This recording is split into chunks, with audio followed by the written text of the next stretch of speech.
দোসরা জানুয়ারি খুন হয়েছিলেন মালদার তৃণমূলের জেলা সহসভাপতি দুলাল সরকার। সেই ঘটনার রেশ এখনও কাটেনি।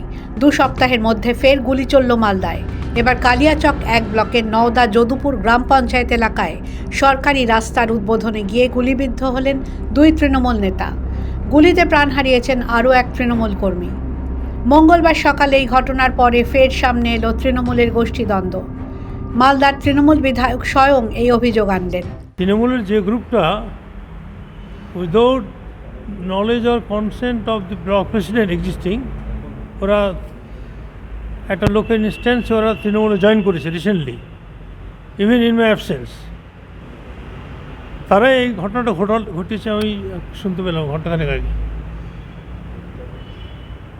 অর্থাৎ জাকিরা গ্রুপ বকুলকে গুলি করেছে, বকুলের ভাইকে হাঁসো দিয়ে কুপিয়েছে। ঘটনায় দলের ব্লক সভাপতির হাত রয়েছে বলে দাবি করলেন আব্দুল গনি। ব্যাপারটা হচ্ছে এক্সিস্টিং ব্লক প্রেসিডেন্ট যে সে কারোর সঙ্গে কোঅপারেট করছে না, ও নিজে মাতব্বরি করছে, ওকে কেউ মানছে না, সুতরাং ও দুষ্ট বদমাশদের নিয়ে এই সমস্ত আতঙ্ক সৃষ্টি করছে। বিধায়কের দাবি, পঞ্চায়েত সমিতির সভাপতি মারা যাওয়ায় সেই পদ খালি, সেখানে নিজের লোক ঢোকানোর জন্যই চক্রান্ত করেছেন ব্লক প্রেসিডেন্ট। পঞ্চায়েত সমিতিতে ব্লক প্রেসিডেন্ট, পঞ্চায়েত সমিতির সভাপতি মারা গেছে, ওখানে এক্সিস্টিং ব্লক প্রেসিডেন্ট ভাবছে যে আমার লোকটা আমি করব, কিন্তু ওদিকে তৃণমূলের সাপোর্টটা কম, মেজরিটি নেই। এখন নানারকম সন্ত্রাস সৃষ্টি করে এইসব ভয় দেখে সর্বজন্য করছে।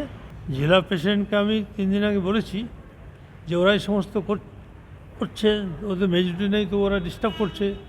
দুলাল সরকার খুনের তদন্তেও এই গোষ্ঠীদ্বন্দ্বের তথ্যই সামনে এসেছিল পুলিশের।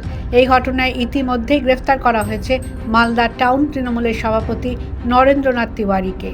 তারপরেই নরেন্দ্রনাথকে 6 বছরের জন্য বহিষ্কার করে দল।